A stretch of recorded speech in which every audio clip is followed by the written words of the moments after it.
Salve, salve, pessoal. Boa noite para todos, boa noite para todas. Todo mundo reunido aqui hoje para participar, né, desse bate-papo muito especial. Pessoas queridas que estão aqui conosco no Portal Fio do Tempo. Mônica Silva, Eduardo Marinho, Leonardo Estopa e eu, Lúcio. Antes de tudo, né, antes de passar a bola para o pessoal, para a gente começar o nosso papo, eu queria pedir desculpas a algumas pessoas que estavam aqui semana passada. Eu fiquei muito gripado, ainda estou com a voz presa, né? O Léo também teve um problema também de última hora de saúde rápido. A gente resolveu adiar para hoje. Então estamos aí. Calhou de ser dia 11 de setembro, né? Uma data muito boa para a gente que a gente está aqui. E também a data aí da rememoração, né, de um golpe que houve lá no Chile, tirando Allende. 2001, houve aquela questão nos Estados Unidos. E hoje a gente está refazendo a memória, né, com um bom encontro aqui para falar um pouco sobre quem quer perder privilégios, né? Que é uma pergunta, é uma provocação, na verdade. Boa noite, galera, boa noite para todos. Passo a bola para quem quiser dar uma boa noite. Deixa eu só começar pedindo, porque eu já dei boa noite para essa galera que está chegando. Deixa eu só pedir para quem estiver chegando aí, não se esqueçam de se inscrever no Portal Fio do Tempo, dar o joinha para essa live subir, que isso é muito importante. Valeu, Léo. E aproveitei já que você tocou nisso, eu coloquei um bannerzinho falando do canal de todo mundo, né? Da Mônica, do Eduardo Marinho, do meu do Portal Fio do Tempo e do Leonardo Estopa, né? Está aqui conosco. É isso, gente. Quem quer perder privilégios, né? Essa que eu acho que é uma pergunta que não é tema, né? Que a gente tem falado de diversas maneiras ultimamente, puxando diversas rodas de conversa, né? Algumas teóricas, outras de análise de conjuntura no nosso Brasil, mas eu acho que essa pergunta, essa provocação, quem quer perder privilégios, ela é a cara do nosso Brasil atual, que está num ponto de crise. Crise que eu digo não é coisa ruim, não. A crise é um ponto, né, onde algo de bom pode vir a acontecer, né, e também algo de desestabilização pode acontecer. A gente está numa virada, né? É isso. Quem quiser dar uma boa noite, dar sequência a essa abertura. Sejam bem-vindos, meus amigos, hoje. Vai, Mônica. Eduardo e Mônica. Bom, eu queria questionar aqui, né? Que tipo de privilégio você está falando? Né? O que é privilégio aí? Eu tenho um monte de privilégio, mas eles não são materiais, não. Né? Quais são os seus privilégios, Léo, o Eduardo? A visão de mundo, a paz de espírito, a paz com a própria consciência, adorar o trabalho que eu faço, não tirar férias, não estou interessado em feriado, não gosto de ficar sem fazer nada. Meu trabalho é minha diversão. Trabalhar é bom, né? Eu preciso dele. Eu acordo pensando em trabalhar. Eu posso acordar no meio da noite com uma frase e anotar, vou botar no trabalho também. Para mim, trabalho é a função da vida, mano. Trabalho é prazer, tem que ser prazer. Sim. É diversão, é férias, é tudo. Sim. Quando você trabalha no que você gosta, você não cansa, velho. E, além do mais, o trabalho fica bem feito. Quando você trabalha no que gosta, você capricha mais, você exige mais, né? Você satisfaz melhor a quem você serve com o seu trabalho. Você se satisfaz, principalmente, com o seu trabalho. Essa felicidade aí que o capitalismo tirou do trabalhador quando transformou ele simplesmente numa peça, né? Na esteira de produção. Isso. Eliminou a vocação, né? Ele não levou em conta a índole das pessoas. É padrão. Você tem que se comportar como uma peça na engrenagem. Assim que eu me senti no Banco do Brasil. Eu trabalhei 10 meses no Banco do Brasil. Quando eu pedi demissão, foi a primeira vez que me chamaram de maluco. Por ter saído do Banco do Brasil, claro, né?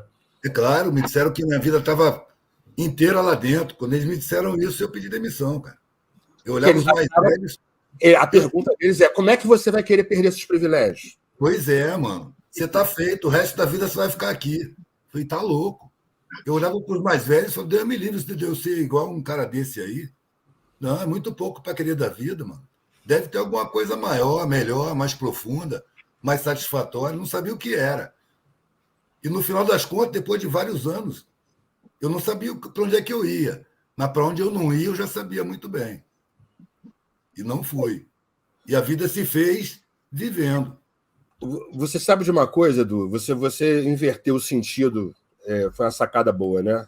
Da questão do privilégio de fazer o que você gosta, né? Ou seja, no caso do trabalho, que você tem prazer, o tempo que você dedica a ele é o teu tempo, né? E com a tua satisfação. Eu estava pensando aqui também nas duas áreas que eu escolhi, que eu abracei, que é a saúde mental, muito duras, né?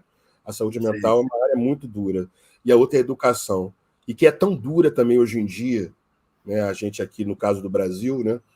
Recentemente, a gente esteve envolvido, no caso de docentes da rede pública, uma luta pela receber o piso nacional, que é uma determinação de uma lei federal, e também lutando, tentando, e conseguimos já um bom passo, barrar, né, o novo ensino médio, né, que estava praticamente quase todo implementado já.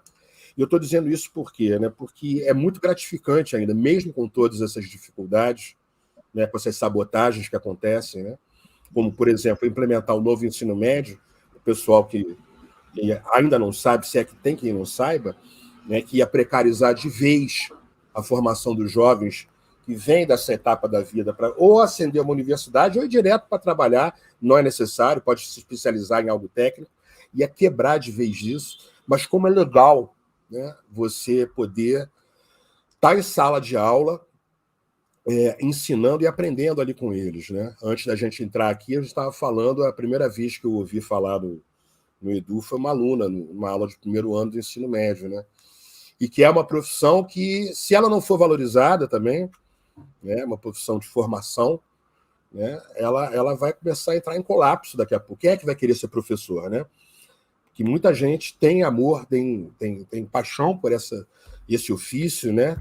Que é uma coisa realmente gratificante, mas também a gente tem que ver as condições, né, que o ensino no Brasil estão sendo oferecidas para o jovem, né, para poder desenvolver dentro das escolas, para poder ter estrutura, para ter todo um desenvolvimento, para estar bem equipado para essa vida aí fora, para não ficar uma pessoa precarizada, para não ficar uma pessoa explorada, né, para não ficar uma pessoa infeliz, né, que fica contando para chegar sexta-feira, às vezes, né, para poder não trabalhar, ou quando não tem sexta-feira, trabalha também no sábado e no domingo, às vezes, recebendo para um tanto, né, não pelo aquilo que faz, né, mas pela energia dele sugada cada vez mais. Né? Então, é gratificante também, mas exige luta, né? Bom, a educação sempre foi um campo minado, né, velho? Sempre foi um campo minado. O novo ensino médio era um ataque nuclear. Já era outro nível de destruição. Mas a educação sempre foi um campo minado. Você pode ver que todos os governantes que investiram seriamente em educação foram atacados, foram derrubados, governos foram golpeados por investimento na educação. Porque a ignorância é interesse dos dominantes da sociedade. A ignorância é desinformação. Né? À toa, a sabotagem permanente ao ensino público e o controle total das informações pelas empresas privadas, né? Por empresas de comunicação que têm no lucro sua maior importância. A verdade está em segundo plano. E aí você costurou completamente com o título da live, né? Quem quer perder privilégio? Tem privilégio melhor do que você ser o educado em uma sociedade analfabeta? Quando a gente pensa nas elites, né? Para eles é muito interessante que a educação não seja democratizada.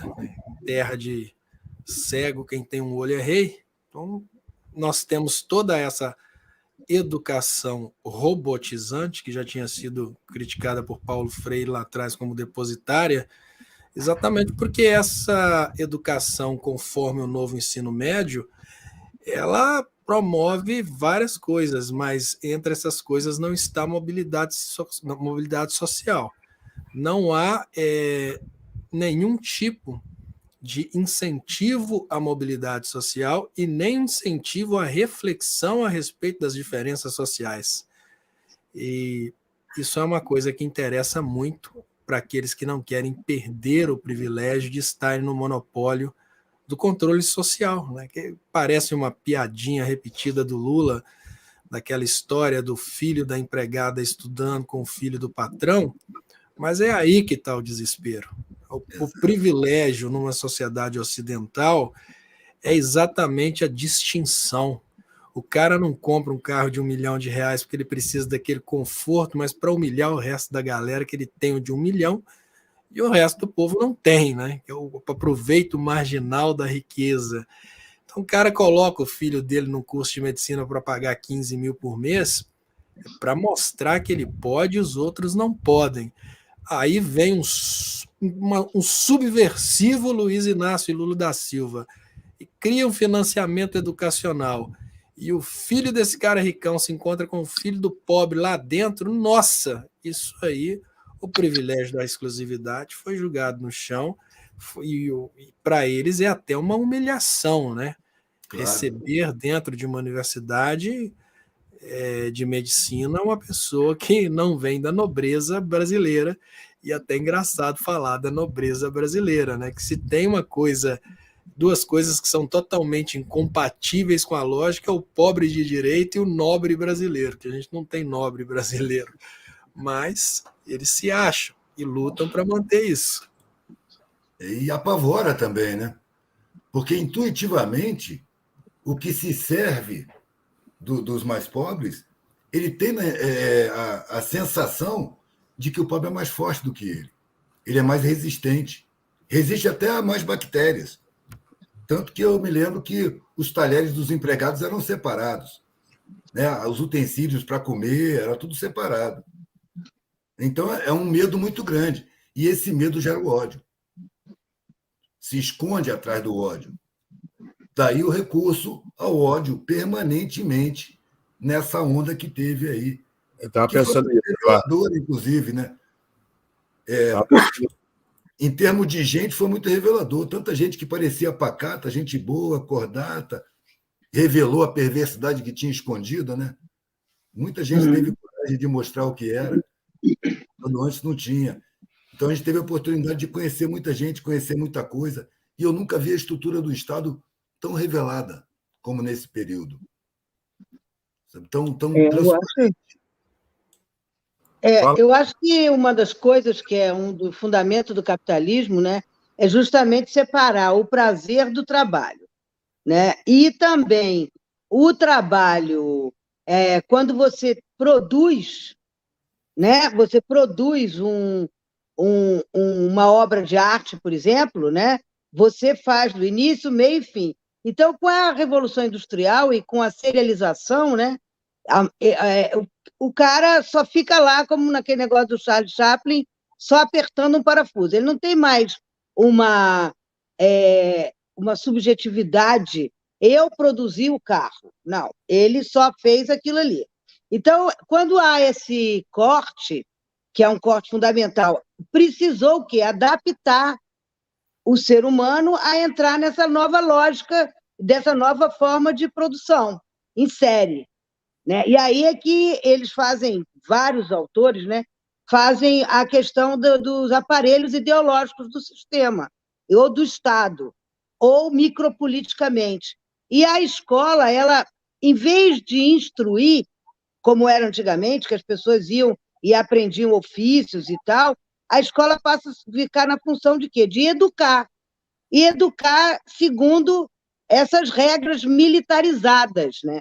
Eu acho que é muito importante, nesse momento, a gente falar dessa classe, né, militar e a militarização da sociedade, porque a gente está vendo esse tempo todo esse problema gravíssimo que a gente está tendo com os militares agora, nesse exato momento. Ninguém perde privilégio. O que eles chamam de privilégio, né? Porque eu considero, a gente tem outros, eu também me considero bem privilegiada, de outra maneira, mas, ao mesmo tempo, eles produzem uma personalidade sadomasoquista, porque eles não são felizes, então eles são masoquistas, porque sofrem, e são sádicos, porque não deixam a gente também ser feliz. Então, esse problema grande que eu acho que a gente está tendo agora está sendo revelado, né? Eu acho que cada vez mais está sendo revelado. Que privilégios, por exemplo, a gente pode falar dessa classe, dessa elite, né, dessa casta, e que só faz o quê? Golpe, né? O que eles querem o tempo todo é produzir golpes. Não para, né? Eu acho que, eu estava conversando hoje aqui, o que será que as escolas cívico-militares ou as escolas militares das Forças Armadas e tal, o que será que ensina? Aí a gente brincou que ia fazer golpe. Deve ser isso que aprende, porque fora isso, né? Eles ensinam basicamente que qualquer coisa fora da instrução militar é bárbara e indigna. É uma forma de dizer que o certo está aqui, lá fora está o errado. E dentro do inconsciente da criança que é treinada com essa metodologia, existe ali o embrião para se tornar um apoiador de um golpe no futuro. Então, aos poucos você vai programando várias pessoas no sentido de pensarem que o mundo é um eterno caos, mas existe um refúgio para o caos, que é o militarismo, as instituições militares, a hombridade dos militares, a justiça dos militares e a incorruptibilidade dos militares. Eles vão sendo programados e vão sendo programados. Na hora certa, essa programação é usada, que é o que aconteceu nos golpes no Brasil, né? As pessoas foram sendo programadas primeiro para verem todos os políticos como corruptos, depois para reverterem essa corrupção para Dilma e para o PT, e no último momento para irem às ruas, fazerem as manifestações que não pediram necessariamente a queda da Dilma, mas pelo contrário, que foram utilizadas pelo Congresso como justificativa para um golpe. Com ou sem aquele gado, o golpe aconteceria. Só que quando o gado passou a se achar protagonista do golpe, o golpe se tornou, ainda que na cabeça dos ignorantes, um evento lícito, né? Um evento constitucional. Até necessário. Mas eu acho que essa inversão de valores e de ética misturada com uma falsa moralidade, um falso moralismo, isso autoriza, se a gente for pensar nas atividades militares, né, as coisas mais bárbaras, né? O que, digamos, o militar ele é treinado para quê? Para guerra, para matar. Então, só da gente pensar nisso, já vê o grau de distorção, né, de humanidade, de maneira de viver. O que isso vai gerar nas pessoas que passam por essa lavagem cerebral, né, que se militarizam realmente dentro de uma escola militar. Agora, tem a militarização da sociedade como um todo, como falou. Então, aí olha o problemão. Sim, mas aí eu vou voltar lá no privilégio. Quando se trata de privilégios sociais, privilégios materiais, garantias, confortos, considerações, isso também serve de moeda para comprar consciências. Quando eu queria sair do Exército e começava a conversar com os colegas, que eu não queria deixar de seguir minha consciência, que ali eu ia ser obrigado a cumprir ordens e nem sempre seria aprovado pela minha consciência. Eu não queria abrir mão da minha consciência. As respostas eram sempre em nome dos privilégios. Mas aqui você tem garantia disso, você tem garantia daquilo. Eu falei, não, mas eu não posso viver violando minha consciência. Mas aqui você tem escola de graça para os seus filhos, de qualidade, você tem um plano de saúde exclusivo do Exército, tem um hospital militar, você tem moral social, porte de arma, polícia não te toca, você faz parte de uma casta, de uma elite, você tem um plano de carreira, quando você se aposentar, você vai receber um aumento e ser promovido. Todas as garantias comprariam a minha consciência. E aí, quando você finca o pé e fala, mas eu não abro mão da minha consciência, aí você é taxado de maluco, você é atacado, você é agredido. Quem você pensa que é para seguir sua consciência, todo mundo engole. Por que você não vai engolir? Você se acha melhor do que os outros. Aí você passa a ser discriminado, porque não abre mão da sua consciência. Aliás, quando eu mangueava artesanato, eu fazia muita experiência, eu desafiava as pessoas. Tenta fincar o pé na sua consciência e não abrir mão dela nem 1 milímetro na sua vida, para ver quanta desgraça que vai te acontecer. A sociedade obriga você a conniver, a se acumpliciar, a fazer vista grossa, sob ameaça de perseguição. E as pessoas se submetem e ficam Perseguição mal. Hoje tem outro nome, que é o cancelamento, né? Ah, é. Para Sim. nós na internet. Eu acho que eu sou o recorde de cancelamento na esquerda. Eu acho que eu fui cancelado também, mano. Pararam de me chamar à universidade. Foi só eu falar na arrogância induzida e na dívida que se tem com as pessoas que não têm acesso, mas que têm o direito constitucional e que são roubadas, que a obrigação do cara que entra no curso superior é espalhar o conhecimento dele e não É, tomar isso como capital é isso pessoal. mesmo, é corretíssimo. Aí isso incomoda, aí pararam de me chamar. Não, e a gente não serve. Não serve. Se a gente não está dentro dessa lógica, a gente está fora. É o que eu falo para os revolucionários, cara. Vocês não fazem a revolução dentro de vocês, como é que vocês vão querer fazer fora? Exatamente. Você é uma universidade que te diz que você é superior, você acredita. E acha que vai conduzir as massas. Ah, vai entregar pizza, meu irmão. Quer conduzir massa? O triste das universidades, e sim, eu estou falando das federais, porque nas particulares isso é até esperado, mas o triste das universidades federais é que, infelizmente, a cultura nossa, que é moldada pela cultura americana, através do cinema americano, dos desenhos que a gente assiste, dos programas de televisão, que são comprados os direitos dos Estados Unidos, e essa cultura que é uma cultura só de disputa, é aquela cultura que numa universidade federal ela pode ser resumida de uma forma muito simples.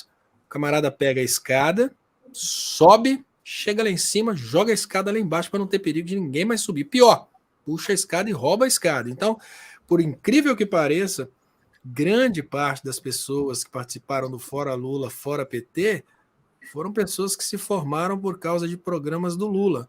Mas quando você se forma, seja lá o que for, me formei engenheiro, eu penso, mas espera aí, não pode ser fácil assim para os próximos, né? Vamos arrumar um jeito de dificultar para os próximos para eu ficar com o título aqui mais exclusivo.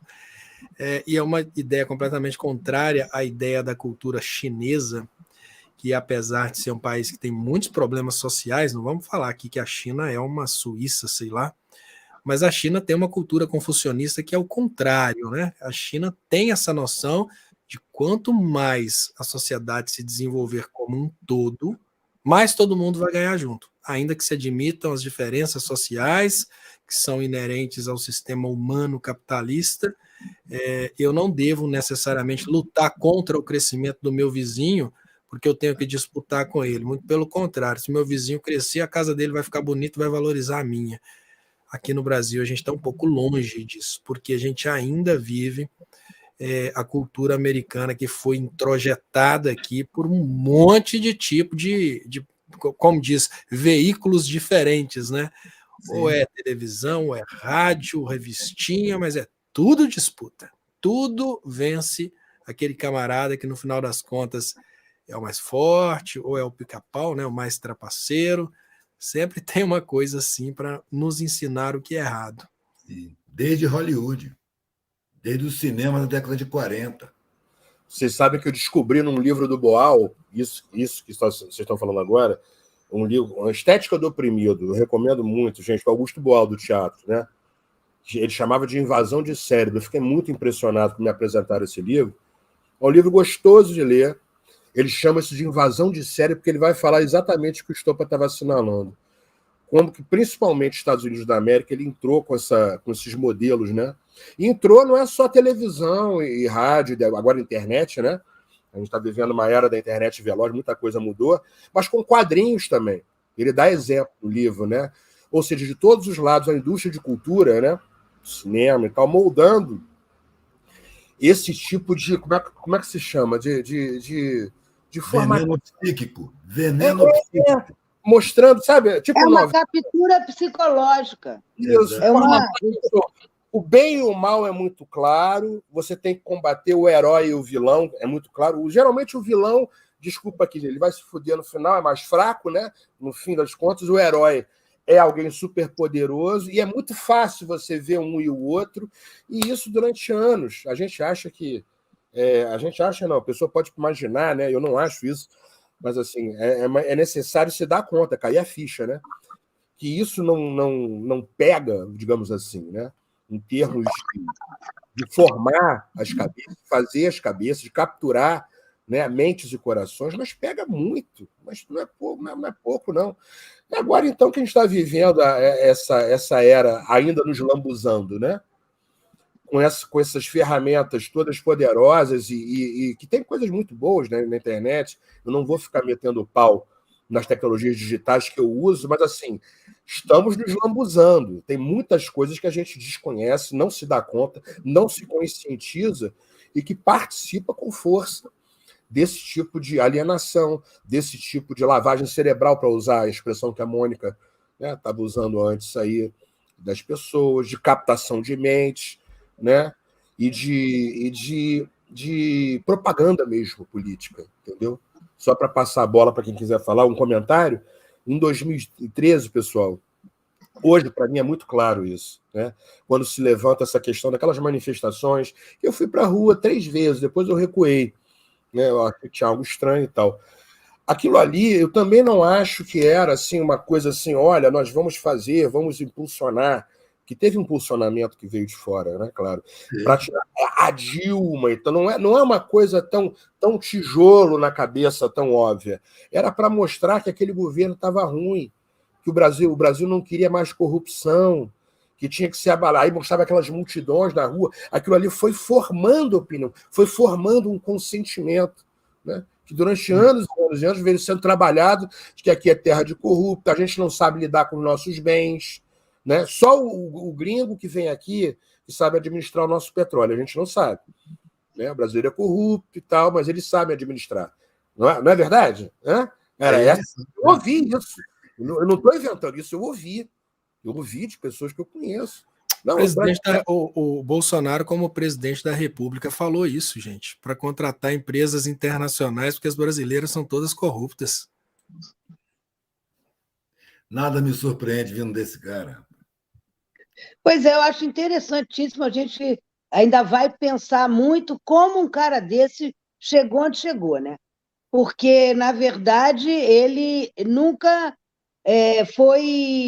ninguém foi enganado, digamos assim. O passado dele era conhecido, o histórico dele era conhecido. Então, aí que eu acho interessante a gente tentar entender como ele conectou, né? Ele conectou e refletiu, né? Foi um aparato gigantesco. Ele foi só uma peça encontrada para botar ali. Tentaram várias outras peças e ninguém colava.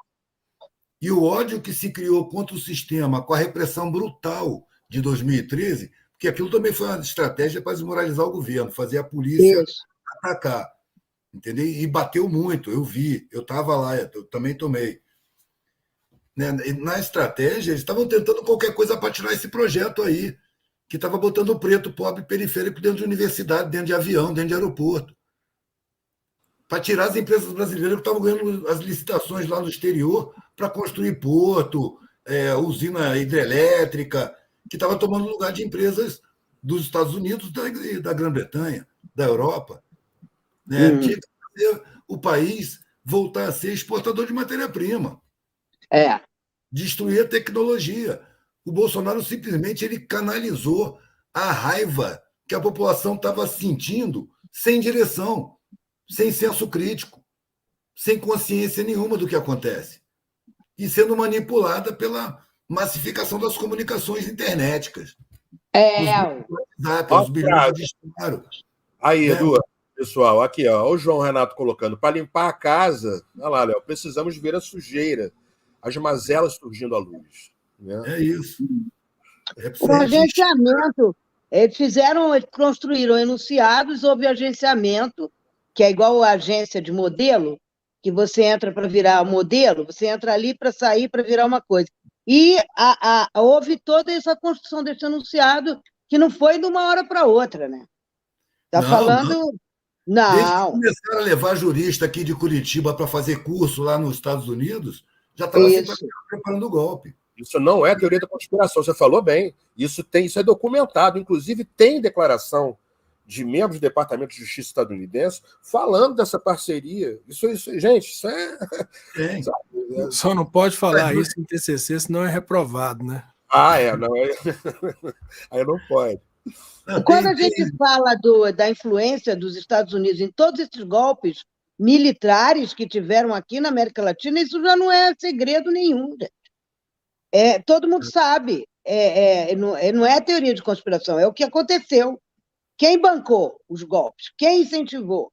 Nós só não paramos de sofrer golpes. Quem forma a mentalidade dos militares? Quem forma a mentalidade dos militares? A mentalidade dos militares. Há conspiração, isso sim. Isso é uma realidade. Há conspiração. Sim. Lembra da carta do Temer? Aquela famosa carta? Não, tem outra coisa. O Wikileaks revelou comunicações da Embaixada dos Estados Unidos com o Departamento de Estado, dizendo que o Temer frequentava a Embaixada dos Estados Unidos e que o presidente que tinha um vice desse não precisava de inimigo, ironizando as informações que o Temer estava levando para a Embaixada. Ali já estava vendo a conspiração já próxima de acontecer. A coisa vem de longe e foi recrudescendo na computação de um Congresso que vai para onde está o dinheiro. É isso aí que a Maria José falando aí, ó. O Jucá falando, né? Aí você conta com os privilégios da área jurídica e pega aqueles deuses lá do Supremo, acuados pela mídia, decidem o que for mandado decidir. Aprovaram um impeachment que foi uma falcatrua enorme, a coisa foi uma aberração que o mundo inteiro ficou estarrecido, e aqui a mídia dando como natural, é isso mesmo, e o povo apoiando, a lavagem cerebral funcionando tudo bonitinho. Foi feito como programado. E o nosso presidente, quando falaram no golpe agora, eu acho que isso não teve possibilidade de ter golpe, porque a Embaixada dos Estados Unidos não estava metida no meio. Foi uma forma só de amarrar o Lula com arame farpado, para ele não levar avante o programa que ele tem para fazer. A solidariedade que ele tem, porque ele já sentiu a fome, e a fome dos outros dói nele. Entendeu? Ele está amarrado, farpado aí, com essa política. No ano passado, em outubro, eu não lembro a data, por favor, me lembre aí, teve aqui a visita do secretário de Segurança. Teve. E veja só, o Biden é o presidente, era o Biden o vice, lá quando, aspas, né? Quando supostamente se inicia esse mega programa de espionagem. Nem pode falar supostamente, não, porque nessa época nós tivemos realmente as espionagens das comunicações da Dilma, espionagens da Petrobras, teve até o caso da espionagem também da Alemanha. Então não é assim, a gente fica com muito medo de falar que realmente a coisa aconteceu e os orientadores da banca darem bomba. Ou o YouTube dá um strike também? Não, o YouTube não dá strike nisso, não. O YouTube deixa a gente falar. O problema é só os orientadores das bancas. Porque aqui no Brasil, se você contesta de alguma forma dentro da academia a verdade que os orientadores acreditam, você pode trazer todos os fundamentos possíveis e impossíveis, que mesmo assim vai ter uma revoltazinha deles, ou porque eles não acreditam, ou porque não foram eles que descobriram, né? Mas o YouTube não liga para isso, não. O YouTube não gosta que fala do evento de Juiz de Fora, e o YouTube não gosta que fala contra as diretrizes da Organização Mundial de Saúde, que eu concordo muito, com uma ressalva para o Alexandre Garcia, que pôde falar o quanto quis e nunca teve o canal derrubado. Mas, fora isso, está de boa. É o privilégio pagando a consciência, né? É uma questão muito importante essa diferença entre moral e ético, né? Porque faz essa confusão, então é tal história. Fica bem complicado o tipo de resultado que todas essas ações trazem, né? Que nós temos mortandade, genocídio, a gente tem negacionismo, quer dizer, então, na verdade, o que eu queria saber é o seguinte, né? Até que ponto esse tipo de pensamento tem alguma coisa de positiva, porque os resultados, e mesmo com esses resultados horríveis, ainda ter todas essas pessoas que ainda apoiam esse projeto. Eu chamo de necropolítica, mas sem muito detalhe acadêmico com relação a essa palavra. Para mim, a necro eu uso contra bio, é vida ou morte. Eu acho que isso é um projeto grande, inclusive porque envolve também destruição do meio ambiente, descaradamente. É um absurdo, entende? a negação, o negacionismo dentro dessa militarização, ou seja, a sociedade nossa está passando por um processo bem complicado. Passou já, né? E eu acho que se a gente não começar a prestar muita atenção nesse tipo de subjetivação que está sendo feito através de várias instituições, eu acho que principalmente através da instituição religiosa estadunidense, que é as religiões evangélicas que cresceram muito e também se conectam, porque aí a gente vai vendo como que faz essa cartografia de todos esses vetores que levam a essa coisa que está acontecendo no Brasil. Eu acho que é uma coisa que é interessante, a gente é como se fosse um analisador da sociedade brasileira. Isso tudo que está acontecendo, não é à toa que a gente está debatendo isso. Eu acho que a gente precisa pensar por quê e o que a gente vai fazer para parar com essa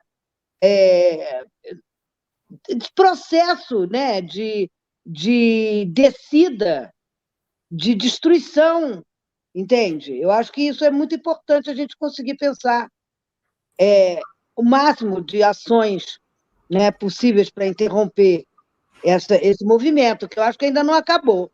Não. E cair a ficha, Mônica, assim, vou dar uma parte aqui, cair a ficha, se dar conta, né? Tomar consciência. Eu acho que isso já é um grande passo, entendeu? Falar nisso, né? Falar nisso tudo, debater, conversar, tocar, expor, né? Trazer, ou seja, revelar, você trazer à luz da vista, né? Fazer com que as pessoas ouçam também. Agora, não para saber por saber, mas para agir, né? Para poder agir, para desmontar essa, vou usar aqui uma palavra, essa estrutura, né? Que é uma estrutura, né? A gente citou várias coisas aí, né? Eduardo, Léo, você, eu, falamos dos aeroportos, de vários espaços, precarização no ensino, o ensino público, né? Quanto que isso aparece, eu vejo isso, né? No quinhão que é dado lá para as escolas públicas, o quanto que se quer que mantenha uma mão de obra precarizada, um trabalho que é remunerado com pouco, o pano de fundo disso tudo, né? Isso é muito claro, é evidente. Para quem vive com a educação, que o jovem é o adulto que vai, em tese, estar equipado aí para viver, né? A gente vê isso com clareza. E já falando de um ambiente ao qual eu pertenço também, que é a academia, inclusive eu sou um privilegiado, a provocação que o Edu sabiamente no início fez do privilégio, eu fui um privilegiado, estudei na UERJ, no FRJ, eu tenho noção disso. E eu sou, aspas, inteiro, eu sou um cotista, né? E eu estudei lá, grandes professores e professores, laboratórios e tal, não sei o quê, e eu sei que tem coisas muito boas e tem problemas seríssimos estruturais lá dentro. Inclusive, nessa ideia, nessa questão de compartilhar, né, toda a produção de conhecimento, que melhorou em algumas direções, com certeza, mas em outras, né, os núcleos ainda muito fechados, né, muito restritos. Né? Não digo nem por maldade de todo mundo que está lá na academia, que isso é uma fantasia, mas a gente sabe que há quem não queira perder os seus espaços de supremacia, há quem não queira perder os seus privilégios, né, de se sentir superior, né, de acúmulo, e aí a gente entra na questão da grana, mas eu estou falando de outro capital também, né? Quando o conhecimento se torna, e o reconhecimento se torna um capital de manuseio e até de exploração também, né? Por que não exploração acadêmica? Surgiu e aí, em alguns problemas que a gente viu recentemente, né, não tão valorizados na mídia, mas por que não também exploração, né? Sim. É isso. Peguei o gancho da Mônica aí para... Rapaz, esse não querer perder os privilégios ou a situação social, isso é um medo induzido, que vem desde muito cedo, que seu companheiro é seu adversário. Eu acho que a educação não recebe o foco de importância que mereceria, principalmente a educação pública e periférica, porque é preciso chamar a consciência popular participada dos acontecimentos políticos. Política não é somente a partidária. É preciso perceber que política é relação entre muitas pessoas, não necessariamente com o partido. É preciso entender porque minha comunidade é desse jeito. É preciso entender como é que funciona a prefeitura, o que é uma secretaria de um assunto, de outro assunto. como é que as coisas funcionam, de onde vem o dinheiro da prefeitura, de onde vem o dinheiro do Estado. Isso tinha que ser matéria dada em escola. O Edu, a política está praticamente em tudo. Está em tudo. É preciso as crianças lá no final do fundamental já estarem imaginando, cada um tem uma cidade, tem uma prefeitura e tem as secretarias. Sua verba vem assim, vem assado, você vai começar a pensar em termos coletivos. Como é que funciona o seu coletivo social? Entender como é que funciona. Não ser essa caixa preta, você não sabe o que acontece, não sabe de onde vem o dinheiro, não sabe como é que ele é usado, não sabe quais são as prioridades, não sabe quanto ganha o seu município, não sabe quanto ganha o seu estado, como é que é distribuída essa riqueza, quem paga esses impostos, de que maneira, como é que funciona a sociedade. Isso é coisa para dar em sala de aula, em todos os níveis, desde o fundamental no início, já ludicamente, brincando, de fazer. Mas isso não interessa. O que interessa é manter o povo ignorante, desinformado, que assim é fácil dele ser manipulado. E você pega a classe que tem acesso a mais esclarecimento, a mais escolaridade, e você apavora essa classe, com ameaça de cair de patamar. E você não cria uma consciência de coletividade, que é bom para todo mundo, que a sociedade não tenha famintos, não tenha desabrigados. Só aí a criminalidade já cairia um monte, onde você tem acesso para a pessoa desenvolver sua vocação. Qualquer pessoa. Como nos brisolões, que isso acontecia nos brisolões, as pessoas se dedicavam às suas vocações. Por isso ele era tão odiado e por isso durou tão pouco tempo, foi destruído. Eu dou aula no, Edu, eu dou aula no. O CIEP Ayrton Senna é um brisolão. O CIEP Brisolão é Ayrton Senna. Você aproveita a construção, mas o método de funcionamento é outro, né? Não é mais aquela escola integral. Não. Não tem mais. Não era o integral que era metade. Não é a mesma coisa. Não é a mesma coisa. Era meio a meio, né? Ainda tem essa. Não era integral, mas não era integral o tempo todo só as matérias do currículo obrigatório.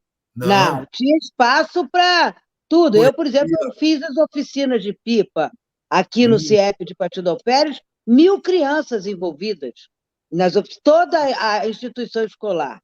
Então, que gostavam de pipa, porque gostavam, né? Como gostavam de dança, aí tinham capoeira, aí a comunidade evangélica fez o CIEP parar com as aulas de capoeira, porque demonizaram a capoeira, entende? E parou.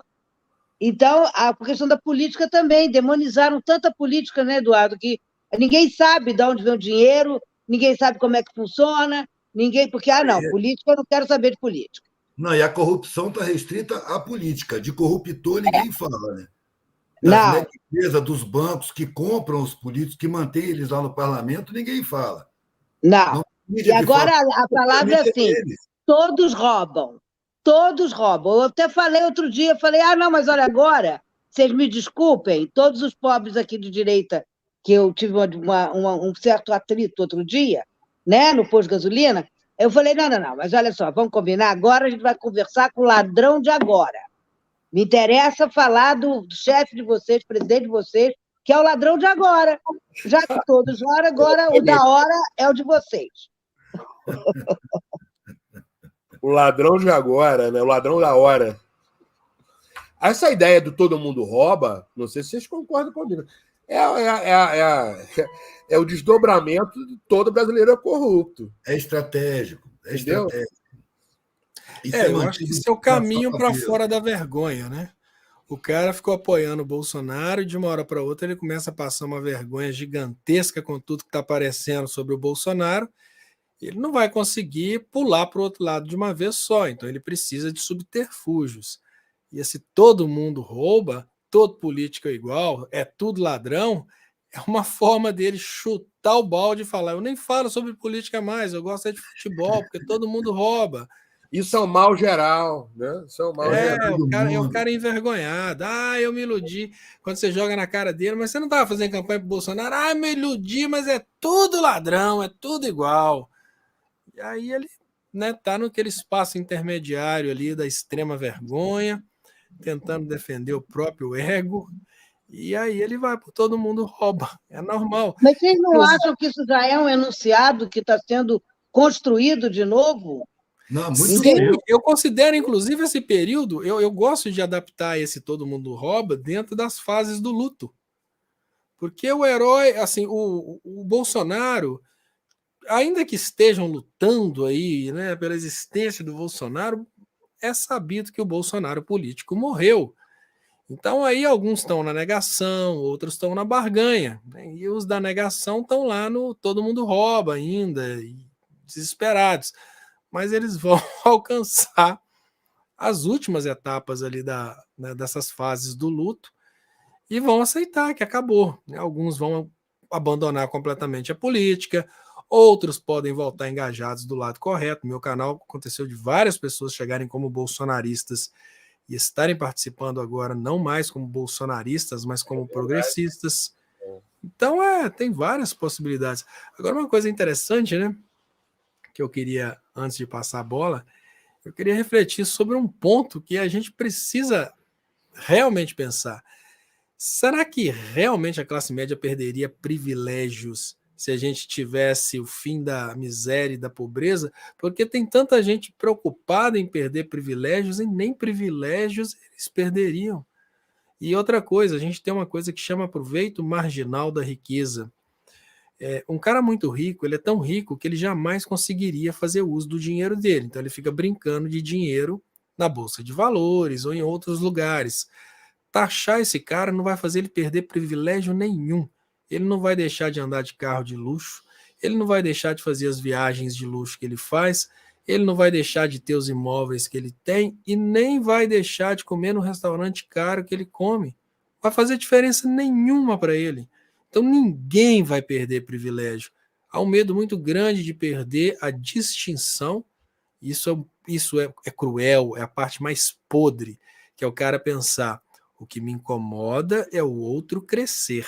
Ele não está tão incomodado com perder privilégios, ele não está tão incomodado com ele cair, porque a inclusão dos mais pobres não significa necessariamente a exclusão dos mais ricos. Pelo contrário, né, a gente começa a distribuir renda para os mais pobres e a classe média deita e rola, porque é ela que vende para os mais pobres. No entanto, o cara ele está incomodado mesmo com o sentimento de distinção. Eu posso ter esse carro, eles não podem. Eu tenho um sítio, eles não têm. Eu tenho a casa na praia. Puta merda, fulano de tal, pobrinho, acabou de comprar uma casa na praia. Lula é um desgraçado, tá dando coisa para vagabundo. Fulano comprou um carro novo, é claro. Essa política que fica dando coisa para vagabundo. Então a gente tem que cortar esse sentimento de inveja e vontade desesperada de alguns brasileiros de estarem sempre acima dos outros, para a gente conseguir derrubar esse problema que a gente tem, né, de algumas pessoas lutarem não porque tem medo de perder os privilégios, mas porque querem que os outros não tenham nem um pouquinho de privilégio. Sim. Aí você tem também a herança da mentalidade escravista, não é isso? Que se você tem os pobres com mais condições, eles também vão ter acesso a melhores salários. E aí você está falando de pessoas que pagam 5 milhões numa casa, mas não querem pagar 5 mil para o pintor pintar a casa. Ele se sente muito mal de pagar o pobre e pagar justamente. Ele quer explorar o pobre. Então ele precisa do pobre em situação quase de mendicância, para ele pagar a miséria mais miserável possível. Ele se sente humilhado de pagar direitos trabalhistas. Se sente humilhado de pagar um salário maior. Eduardo. Ele acha que está fazendo isso apareceu com a social aqui, na época da Dilma. As frases que viralizavam no início da perseguição contra Dilma eram frases do tipo: eu fiz 4 anos de administração, contratei um pedreiro e tive que pagar o pedreiro mais do que eu ganho na loja que eu trabalho. Isso eram as frases que mais bombavam naquela época, que era exatamente para pegar o classe média que estudou e colocar ele: olha, você está sendo desvalorizado, né? Você está valendo menos que o pedreiro, como se o pedreiro não tivesse que ter treinado por mais de 4 anos para conseguir desempenhar aquela função, né? Mas para a classe média, de acordo com a formação mental que foi oferecida por esse pessoal, para a classe média só tem valor o conhecimento adquirido nas universidades, conhecimento prático de um pedreiro, de um servente, de um eletricista. Isso não tem valor, não, isso tem que ser explorado. E como você disse, né, explorado na maior condição de escravidão possível. Se der para pagar R$50 por dia, que paguem R$50 por dia. E aí a gente tem que lembrar, Eduardo lembrou bem, da escravidão e dos racismos, né? Porque o escravizado está diretamente ligado com a questão dos racismos. Então, é um problema sério. Nós temos uma população, na maioria, nós todos somos negros, né? E o tipo de situação de racismo absurdo que atravessa a nossa sociedade, que vai juntando. Eu acho interessante como é que a gente conseguiu juntar tanta merda. Porque eu vou te contar, hein? O negócio está caprichado, hein, no Malhado. É muita coisa ruim que juntou e apareceu assim, de uma hora para outra, assim, tranquilamente. Autorizado. Autorizo a ser misógino, autorizo a ser racista, autorizo a ser explorador, entende? A galera gostou da tua colocação irada aí, ó. Foi uma garimpagem, né, isso aí, né, para conseguir juntar tanta coisa ruim. Assim, trazer à tona o que estava submerso. A parte mais importante é o que o Eduardo falou. O problema é que nós não encontramos coisas ruins. Essas coisas ruins estavam aí, elas só foram reveladas, né? E o triste é isso. Veio à tona. Eu acho que é pior que revelada. Elas foram autorizadas. Estimuladas. Autorizadas, estimuladas, agenciadas. Por essa autorização que se revelaram. Eu acho que esse é o processo, é que nem furúnculo, mano. Quando você tem um furúnculo, aquela porra te atrapalha a vida, dói, dá febre, você não consegue caminhar, você precisa espremer. Espremer dói. E dói muito. Nós estamos acabando de ver o furúnculo, a gente está espremendo ele agora.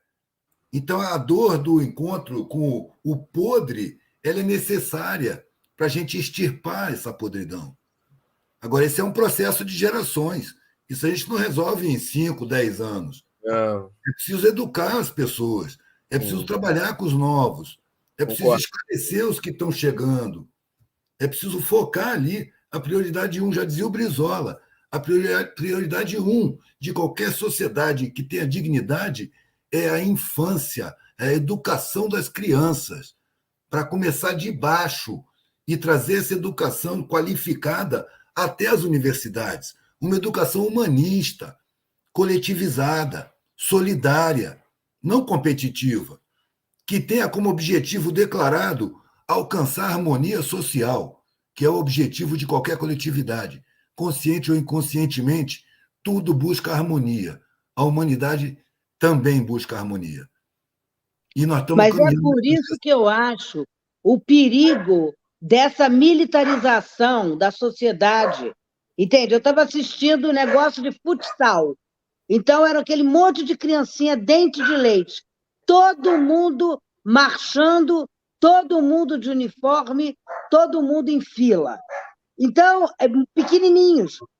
Eu olhei e falei, ó, já está começando desde daquela ali, ó, já está tudo já sendo modelizado, entendeu? Por isso que essa questão da educação é uma coisa muito séria. Que tipo de escola, que tipo de instituição? Porque aí a gente vai, nas igrejas tem exército de Cristo, todo mundo também marchando. Então, eu acho importantíssimo a gente ver. Agora os militares são dados por mortos, mas eles são expulsos, são dados por mortos, mas ainda ganham mais ainda. Não, o negócio, eu acho que o troço tá punk, hein? Eu acho que se não pensar muito nisso... A viúva recebe uma pensão pro resto da vida. A militarização, nesse sentido, ela vai fazer o quê? Você age, você diz e tal, porque você tem que obedecer. Você tem os seus superiores. No momento que você vai chegar lá, Eduardo, você estava lá quando jovem no Exército, não funciona mais ou menos assim? Funciona.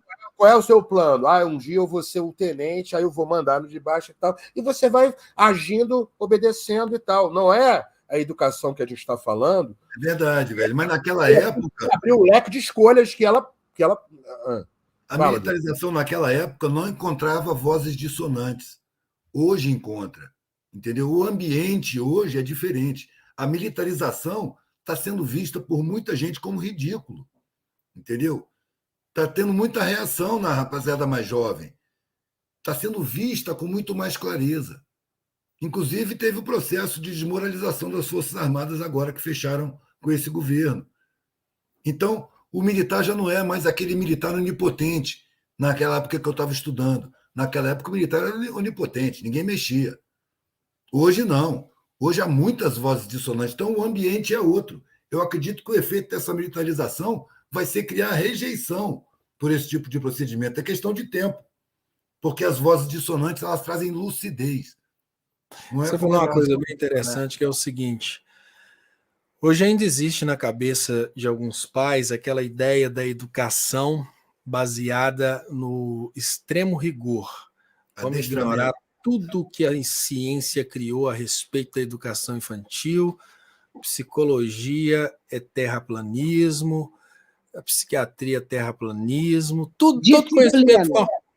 Tudo que é criado pela ciência é terraplanismo. Vamos direto para aquilo que a gente conhece há muito tempo. Pancada e bomba. Vamos ensinar as crianças assim.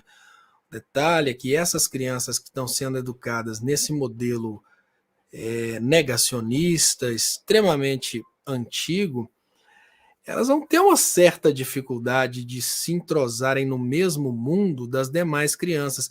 E até o momento os militares conseguiram fazer uma bolha para eles, que era a bolha dos militares que, na verdade, só estão ali porque estão recebendo do governo de lá de trás compensação, porque eram pessoas ricas. Isso é a instituição militar.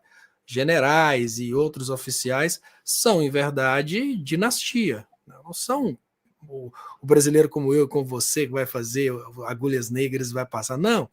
É um esquema de dinastias. Quer entrar no exército por baixo, tudo bem, é para o cidadão. Quer entrar no exército como oficial, é dinastia, é filho de general, e assim por diante. Só que uma situação que nós vamos perceber com o passar dos tempos é que hoje você não consegue esconder mais uma pessoa como sendo uma estrela porque ela é filha do prefeito, filha do general, filha de qualquer coisa. Isso não importa tanto quanto antigamente, principalmente por causa da inclusão. Hoje, antigamente era só o filho do prefeito, o filho de gente importante que pegava um carro e saía dirigindo com 14 anos. Mas hoje, muitas coisas relacionadas ao social estão acontecendo pela internet, então aquele cara não vai ser melhor que ninguém por estar andando de carro aos 14 anos de idade. Assim como nós estamos saindo da era puramente industrial, em que era muito importante o que a pessoa exerce, né? Na era industrial, o importante é o que você exerce na sociedade. Ou você é produtivo, ou você é das Forças Armadas. Até engraçado, né, que antigamente os relatórios sociais eles não perguntavam renda, eles perguntavam o que a pessoa é. Então tinha ali os profissionais liberais, tinham os empresários e tinham também os militares, né? Qual que é a patente do militar ali para saber em qual posição social que ele ocupava. Hoje não. Hoje a pessoa quer saber do Lúcio que luta, eu acho que é judô que você luta, Lúcio. Acho que é isso mesmo. Judô e jiu-jitsu. Parei. Judô e jiu-jitsu. O Marinho é ativista. A Mônica é psicóloga, mas na hora de folga ela joga tênis. Então eles falam, a Mônica que joga tênis. Está migrando aos pouquinhos. E nessa migração, essa galera que está sendo educada para ser máquina alimentada por alimentos orgânicos, né? Não é uma máquina alimentada por eletricidade, mas são máquinas alimentadas aí por alimentos orgânicos, elas vão ter uma certa dificuldade para se adequarem a esse estado da arte da sociedade humana. Então as escolas militares elas vão se autodestruir exatamente porque elas vão fazer vítimas. A grande realidade é essa, as escolas militares, na atual conjuntura, em que não adianta mais a carteirada, não adianta mais ser o filhinho de papai que tem o carro, que anda com o carro, não adianta mais, porque nas redes sociais não vai adiantar ser filho de militar e chamar o papai na hora da confusão, porque tudo está acontecendo, infelizmente, agora são nas redes sociais, a gente não tem mais tanto contato humano. E a falta de desenvoltura e preparação dessas pessoas, dessas escolas, para viverem a atual realidade, vai ser suficiente para acabar com as escolas militares.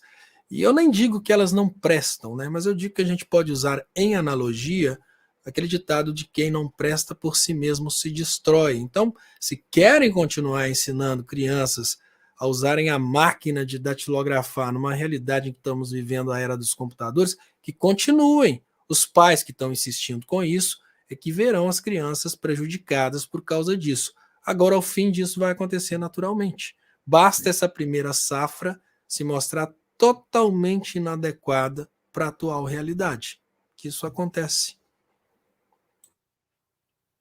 Vai encontrar rejeição aos poucos, vai sendo rejeitado, vai diminuindo o número até desaparecer. O processo é longo. A gente tem que ter visão de chinês. É longo prazo. Verdade. Né? Tomara, porque também tem uma coisa que é o efeito bola de neve, né? Então, pode ser que comece lentamente, mas pode ter um momento que faça igual uma avalanche, né? Porque, realmente, eu acho que se desinvestir desse modelo, os pais... E também porque também essas crianças são prejudicadas também psicologicamente, emocionalmente, são prejudicadas de várias maneiras, né? Mônica, Na criatividade, em tudo. Mônica, imagina dentro de uma festa de família de fim de ano, 30 crianças ali. E aquelas 3 que estão na escola militar são as que não se relacionam, são as bobinhas da turma, não estão brincando, estão vivendo aquela vida militar completamente desconexa daquilo que a gente conhece como sociedade. Então esse efeito bola de neve pode vir muito antes da formatura, né? É uma doença social que está sendo imposta para as crianças que vai se demonstrar negativa muito rapidamente. É verdade, estou vendo umas safras de crianças aí que são surpreendentemente maduras, viu? Muitas personalidades se demonstrando num número muito maior do que antigamente. Parece que estão chegando reforços para os próximos anos. Como também estão tendo, por um lado, tem as crianças cheias de diagnósticos, e, por outro lado, as crianças extremamente criativas, produzindo coisas incríveis, exatamente assim, dando saltos, né? Sim. Em termos cognitivos. Em 80 eu falava, nós somos exceções raríssimas, mas somos altamente contaminantes. Em breve seremos exceções numerosas. Daí para ser minoria é um pulo. E quando for minoria, acabou. Muda tudo. Exatamente. E eu acho que a gente já está quase se considerando minoria, viu? Porque a gente está começando, a gente já está começando a existir. Não apenas nas nossas bolhas, mas incomodando os outros espaços. É verdade. Porque talvez nós somos maioria silenciadas que não estamos aceitando sermos silenciados, né? Vamos combinar. Nem todo mundo aceita a opressão. Eles querer convencer a gente, né? O Boal é maravilhoso, né? Eu trabalho muito com o teatro do oprimido. Que todo mundo tem que ser oprimido. Não, todo mundo tem que ser resistente, que é bem diferente. Sim. O teatro do oprimido, vou completar, Mônica, o contato, quando eu conheci, eu não sou formado em teatro nem nada, mas eu participei na Casa das Palmeiras da Anísio da Silveira, que eu trabalhei lá. Ele mudou muito minha vida quando eu conheci. Eu não conhecia aquilo, não. É genial, né? Você trocar de lugar e tal. Se colocar no lugar do outro. Isso é maravilhoso. Maravilhoso. É o princípio da solidariedade. É você se colocar no lugar do outro. Para quem não conhece, rapidamente estou mencionando isso, não é? O Edu agora tocou nessa alteridade, é o quê? Você faz a cena, qualquer cena básica, uma coisa em casa, ou então na rua e tal, os personagens, e você para a cena e você troca de lugar com alguém que você queira por algum motivo. E você experimenta dentro de uma cena que não é tua, originalmente, viver o que eles estão vivendo ali, você pode mudar tudo. É muito legal. Tem muito a ver com o que a gente está levantando aqui, né?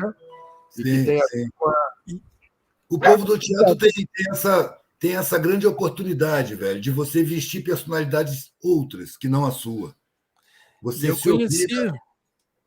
se obriga a ser outra pessoa com outro temperamento, com outros valores, e esse exercício te dá a oportunidade de criar compreensão sobre os tipos humanos. Eu conheci o trabalho do Eduardo Marinho fazendo isso na vida real, né? Nem no teatro foi. Foi na vida real mesmo. Como é que é, mano? Eu conheci seu trabalho fazendo isso na vida real. Foi um momento que você foi viver realmente. Não sei qual foi aquele momento que você foi viver realmente com o pessoal da periferia, de uma tribo, não sei, que você fez essa. Não, velho. Em 1980, eu larguei o primeiro ano da faculdade de Direito, botei uma mochila nas costas e disse à família que ia procurar um sentido para a vida, porque por ali onde eu estava indo não tinha sentido para mim. E aí eu fui banido da família. Pressionado, foi toda uma história longa. A última frase foi: você para nós é um filho morto, não nos procure em nenhuma hipótese.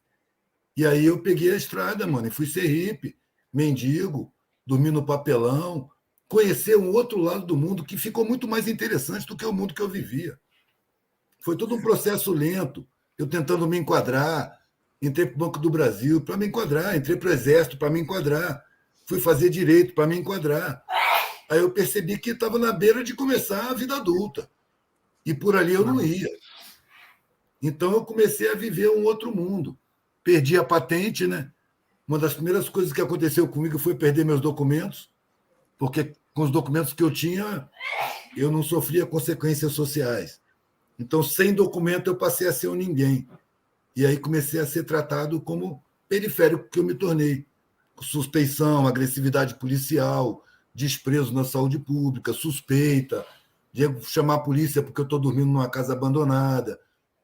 E comecei a ver o mundo de outra maneira. Ao mesmo tempo, comecei a viver o submundo, a conviver com puta, com caminhoneiro, com ladrão, com traficante, né, com frentista de posto, com borracheiro, com gente pobre, com a rapaziada das palafitas, sendo abrigado, aprendendo a viver num mundo muito mais rico do que o mundo que eu vivia. Que a minha sensação é que eu vivia um mundo cênico. O mundo é todo preparado para mim. Os clubes, o cinema, tem sempre pobre para me atender, que todo mundo me ama, todo mundo quer o meu bem. E aí eu me vi numa situação que era exatamente o contrário. Eu era o suspeito, eu era o preconceituado, eu era o vagabundo, passei a ser mal visto. E perdi contato com a família inteira durante quase 20 anos, sem encontrar mais ninguém. E eu percebi que em todo lugar que eu chegava, eu constituía uma família afetiva. Foi quando eu comecei a achar que a humanidade é uma família planetária que ainda não se deu conta disso. Estamos caminhando. O processo é muito longo, é uma caminhada permanente, que começa na noite dos tempos, que a gente nem sabe onde é direito, e a gente não vê se termina ou quando termina. Uma vida é um passo nessa caminhada. Eu estou vivendo um meu passo, e eu quero que o meu passo seja dado na direção que eu escolher, e não na direção que me pressionaram a dar esse passo, porque essa direção me pareceu frustrante quando eu tinha 18 anos de idade. Eu não sei para onde é que eu vou, não sei o que vai acontecer, mas eu sei para onde eu não vou e sei o que não vai acontecer. O resto foi vida vivida, mano. Foi aprender a fazer arte na rua para sobreviver. Depois de começar a ver já a sociedade como uma entidade criminosa. Que de repente eu me vejo numa mansão abandonada com uns 30 mendigos, mano, que me chamaram lá para dentro. E eu sentei no cantinho, foi logo nos primeiros tempos, e fiquei observando aquelas pessoas se relacionando. Eu falei, caralho, é a gente mais forte que eu já vi. São as pessoas mais solidárias que eu já encontrei. São os seres humanos melhores que eu já convivi. E aí já comecei a pensar, esses caras tinham o direito constitucional de acessar a educação que eu acessei, de acessar a alimentação que eu acessei, porque meu pai tinha dinheiro para pagar. Eles tinham o direito constitucional e o Estado não cumpriu sua obrigação. E aí eu comecei a ver a sociedade como uma entidade criminosa, uma organização criminosa, que é tipo um Robin Hood ao contrário. Rouba dos pobres para dar para os privilegiados, para os mais ricos. Assim que eu comecei a viver. Mas isso foi em 80, mano. Em 82 eu tive uma filha. Aí eu já tinha que ter um trabalho, porque eu queria escolher o que comer. Já tinha que morar em algum lugar. E fui morar em favela, morei em casa sem água nem luz, tinha que descer o morro para pegar água na lata, trazer na balança. Fui fazer a vivência comum da grande maioria da população. E me encantei com aquilo. E cresci. Eu fiquei sem dinheiro, eu fiquei duro, eu fiquei pobre, mas a minha vida ficou muito mais rica. De acontecimentos, de conhecimento, de sabedoria, de humildade. Eu percebi que humildade não é virtude. Humildade é uma ferramenta de aprendizado. Solidariedade também não é virtude. É uma ferramenta de sobrevivência. Eu comecei a ver que os meus valores não eram meus. E eu comecei a criar os meus próprios valores. O que eu queria da vida? Era o que eu escolhi? Não. Eu queria agradar minha família. Eu queria ser um cara de classe média, média alta, para manter o padrão, para não decepcionar a família. Porque a cobrança é afetiva. A cobrança é por amor. Mas se você não vai nessa cobrança, você vira o maldito, o traidor, o ingrato, o mal agradecido. Sacou? O cara que não honrou pai e mãe. Minha mãe sempre me repetiu isso. Honrarás pai e mãe, você não honrou pai e mãe, você não respeita seus pais. Eu tive a oportunidade de lá, nas últimas discussões, de falar assim, eu respeito muito vocês, mas o que vocês estão querendo não é respeito, é submissão. E isso eu não tenho. Vocês também precisam me respeitar. Eu estou escolhendo o que fazer com a minha vida, isso não é só meu direito, é minha obrigação também. Eu estou escolhendo o que fazer com a minha vida. Os riscos eu estou assumindo. As consequências sou eu quem vai sofrer. Então vocês têm que respeitar. Mas eles não respeitaram. E era uma necessidade evolutiva para mim, porque eu não podia contar com socorro. Eu passei por situações que, se eu tivesse um respaldo, eu tinha pedido socorro. Muitas vezes. Muitas vezes eu vi minha vida em risco. Muitas vezes eu tive situação de desespero. Eu tive que encarar e superar. Não tinha para quem pedir socorro. Eu nem lembrava que eles existiam. Foi décadas depois que eu percebi o corte total de relações teve uma utilidade muito grande, velho. Criou realidade na minha situação. Meus filhos nasceram filhos de pobre, estudaram em escola pública, tiveram vivência de pobre. De vez em quando alguém fala, você podia ter dado para os seus filhos as suas condições. Não, eu não podia. Eu não podia viver naquelas condições. E eles nasceram quando eu já estava na miséria. E miserável também tem filho, é direito. Entendeu? Então, eu nunca senti culpa, eu nunca senti arrependimento. Apesar de reconhecer muitos erros, eu aprendi com eles. Então, não tenho que me arrepender. Eu tenho que me corrigir. É diferente. Só que eu tenho humildade para reconhecer e trabalhar dentro de si permanentemente. Do mesmo jeito que a sociedade tentou me moldar, eu estava me desmodelando. Eu estava querendo me exercer como eu sou. Eu quero me desenvolver aqui dentro desse social que eu vivo. Mas a minha maneira. Né? Com pouco tempo eu comecei a ter necessidade de falar o que eu estava vendo da sociedade no meu trabalho. E isso depurou meu público. Porque é diferente você vender pão integral, brinco, pulseira, colar, sapatinho, macramê, e vender material reflexivo, pensamento, contestação, reflexão, questionamento, proposta, ironia. Então, comecei a trabalhar para outro público, muito mais reflexivo, que me dava aulas. Os mais velhos se comoviam em ver meu material, olhavam para mim, cabeludo, hippie, maconheiro e com material reflexivo. Senta aqui, meu filho, toma uma cerveja com a gente, eu vou te explicar. Você sabe o que significa esse símbolo aqui que você está fazendo? E me contava. Cara, professores, muitos professores eu tive, contestando a sociedade e evoluindo nessa contestação. E era exatamente isso que eu estava fazendo, expondo meu material na rua, quando chegou uma câmera, me filmou e me botou na internet. Eu não tinha internet. Eu não sabia nem o que era isso. Depois chegou outra câmera, me botou também na internet. E outra, e outra. De repente chegou um computador. Você precisa de um computador. Eu falei, não sei mexer disso, não. Não, mas você precisa. E foi instalado um computador na minha casa. Eu ficava olhando para aquilo, falei, pô, isso é caro para cacete. Se eu mexer, vai quebrar. Não sei mexer, então não vou mexer, deixa isso aí. Com o tempo, meus filhos trouxeram os amigos que entendiam de computador para analisar meu computador e ligar, me mostrar como é que liga. Eu tinha uma filha morando nos Estados Unidos, eles abriram o e-mail, eu consegui falar com ela por e-mail. Aí eu já me interessei pelo computador. Foi assim que eu comecei. Depois, uma mina ativista no Rio botou o dedo na minha cara. Você tem a obrigação de escrever o que você fala. Eu vou abrir um blog para você. Foi na minha casa, abri um blog e eu comecei a escrever no blog. E eu fiquei tão empolgado com a reação das pessoas que eu esqueci da vida. Meus filhos tinham crescido, estavam vivendo cada um por si, já tinham saído da minha aba. E eu comecei a escrever no blog 3 textos, 4 textos por dia, para de repente cortaram minha luz, cortaram minha água. Falei, caralho, tem que trabalhar. E aí voltei para a rua. Porque eu vivo das artes que eu vendo na rua, não vivo da internet. A tua vida é uma arte, Peras. Como é que é, mãe? É a própria arte. Pois é, o vivo é da arte. Eu falo porque tem proveito. Eu acho que eu tenho obrigação moral de falar. Tem proveito, mas eu não quero publicidade. Para mim, a publicidade é uma atividade criminosa. A matéria-prima da publicidade é a mentira, mano. É criar necessidades que não são necessidades verdadeiras. Um dos grandes problemas da sociedade é o excesso de necessidades artificiais. Necessidades que a gente não tem, que a gente é induzido a ter.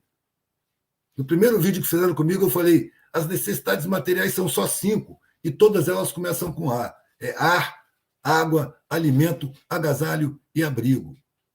Essas são as 5 necessidades materiais que a gente tem. O resto são só necessidades imateriais. Afeto, sentimento de utilidade com o coletivo, composição, tomada de consciência, entendimento sobre a realidade, gostar e ser gostado, servir, debater, instruir, se instruir, trocar, conviver.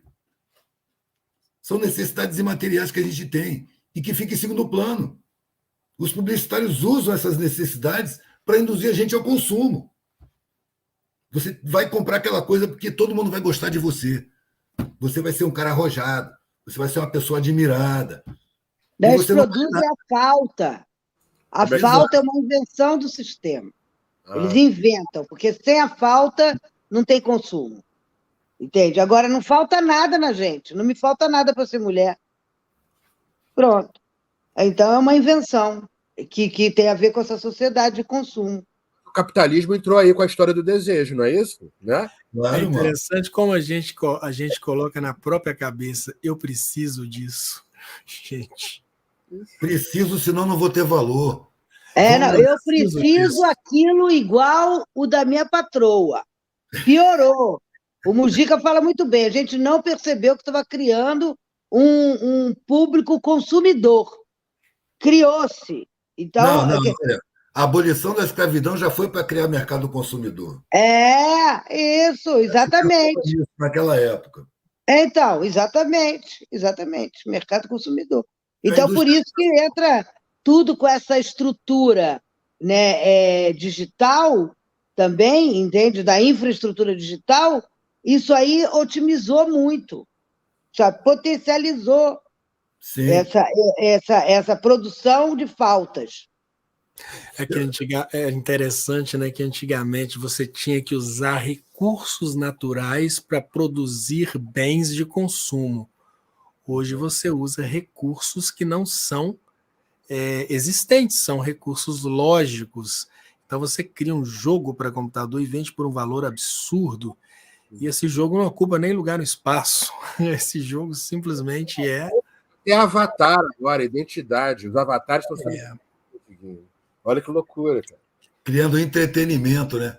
Como eu detesto essa palavra, mano. Eu não faço entretenimento, mano. A arte não pode ser classificada como entretenimento. Entretenimento é coisa para quem não tem o que fazer. A arte tem uma função. Ela tem que tocar o sentimento. Ela tem que tocar na alma. Ela tem que tocar na consciência. Se você entra numa exposição e sai do outro lado igualzinho você entrou, essa exposição não está valendo nada. Saca? A arte tem uma função a cumprir. Nem que seja o deleite. Mas ela tem uma função a cumprir. Ela não pode estar aí para entreter as pessoas. Entretenimento por quê? Porque você tem que trabalhar. E aí, para não adoecer, você vai se entreter, depois volta para trabalhar. Lá no entretenimento você consome. Você gasta. É aí mesmo, Edu. E dessa indústria que a gente está falando, da indústria cultural, essa ideia do entretenimento, que você está falando, vem disso aí, da venda da arte como produto mesmo. É o controle da arte, porque a arte ela é essencialmente subversiva. Então, os dominantes, sabendo disso, eles patrocinam a arte que interessa a eles, a arte que dispersa, a arte que superficializa, a arte que futiliza, a arte que alimenta o sistema, que ostenta, que induz sexo, violência, babaquice. É a degeneração da arte, sacou? Só que a arte pura, ela está aí. Não é porque ela não é divulgada que ela não existe. Eu vejo nos lugares, eu vejo nos territórios. Arte de alto nível está rolando por aí. Só não encontra apoio na mídia, não encontra apoio dos capitalistas, porque é a arte que conscientiza, que sensibiliza, que contesta, que alimenta revoluções. Essa é a arte que apavora os dominantes. Por isso eles dividem, né? A arte é celebridade. A arte é muita grana, é fama. Não, a arte é função. A arte é função a cumprir. A fama é uma coisa que entorpece os artistas e faz eles produzirem de acordo com a necessidade da riqueza, não da necessidade da alma dele. Ele pode encher o rabo de grana, mas ele vai tomar antidepressivo para dormir. Porque a angústia bate, mano.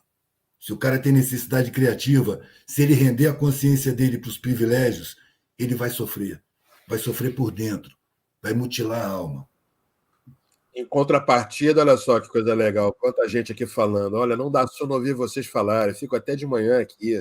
Aí teve uma outra pessoa aqui, que foi a Rosana, né? Ótima live, levou meu sono. Os ladrões de sono aqui, todos nós. Um elogio dúbio. Um elogio dúbio. Tomara que acorde cedo para trabalhar amanhã, né? Não perca o horário. Ana Ferreira, sticker. Gratidão. Pessoal, estou aqui com uma incumbência que ela está me inquietando, que é o quê? Está gostoso demais esse papo. Está muito bom. A gente está aqui há 1h20. 1h20, agora que eu estou vendo. São 00:35. Meu Deus, amanhã começa cedo, meu Deus. Eu queria ver o amanhecer, entendeu? Mas assim, a gente. Aí eu ia propor o seguinte: a gente faz uma rodada, umas considerações, de um alô, de uma boa noite para a gente dar uma descansada também. Esse encontro maravilhoso, né, com vocês aí, que está sendo bom. Estou vendo que o pessoal também aqui, ó. O pessoal, tá? O Lucas também. Pois é isso aí, né? Reflexão para agir, né, o Jean? Reflexão para agir. A Ana Ferreira está agradecendo também a gente. A teoria só tem valor quando vai à prática, mano. Isso aí. Se a teoria não for à prática, ela simplesmente não me interessa. Aí, faz outro de novo. Aliás, deixa eu complementar, velho. A teoria que me interessa é a que nasce na prática e se destina à prática. O Guattari fala sempre, é preciso fazer com que o texto funcione.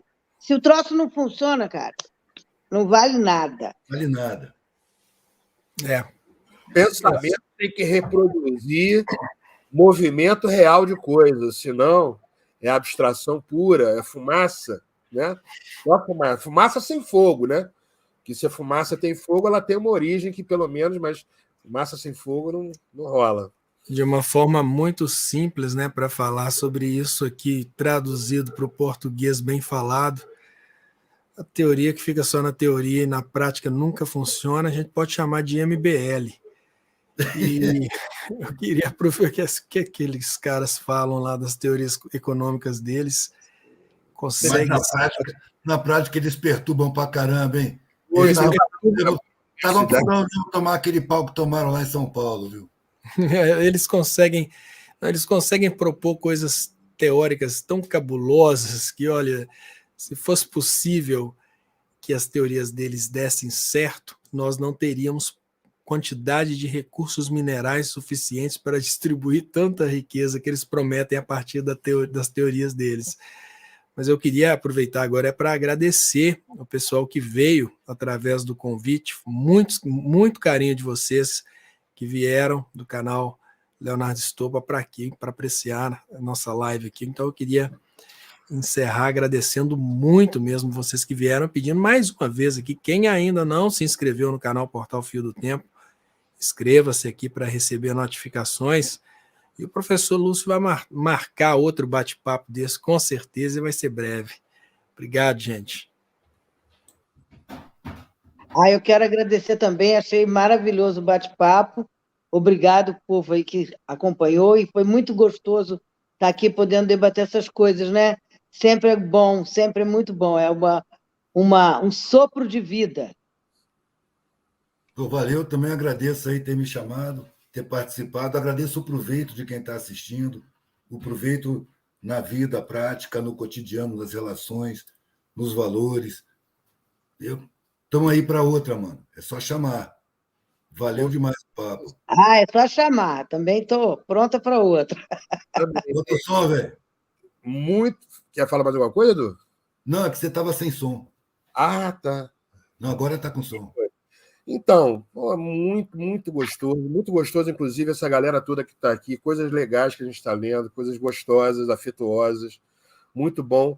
Vamos fazer outra, né? Essa química muito boa, refletir para mudar e transformar. E olha que coisa, 00:40, né? A gente deu um corujão aqui, o corujão da boa filosofia que muda a vida, né? Que transforma o mundo, né? Vamos nos despedir aqui, olha. Gratidão com esse carinho aqui da Jussara Lima, né? Demais são vocês, né? Vamos em frente, que a luta continua. Olha, gratidão, Léo, Mônica, Eduardo. Um abraço, Léo, Mônica. Muito Até a obrigado. próxima. Valeu, Lúcio. Obrigada. Gente, boa noite. Maravilha. Boa noite.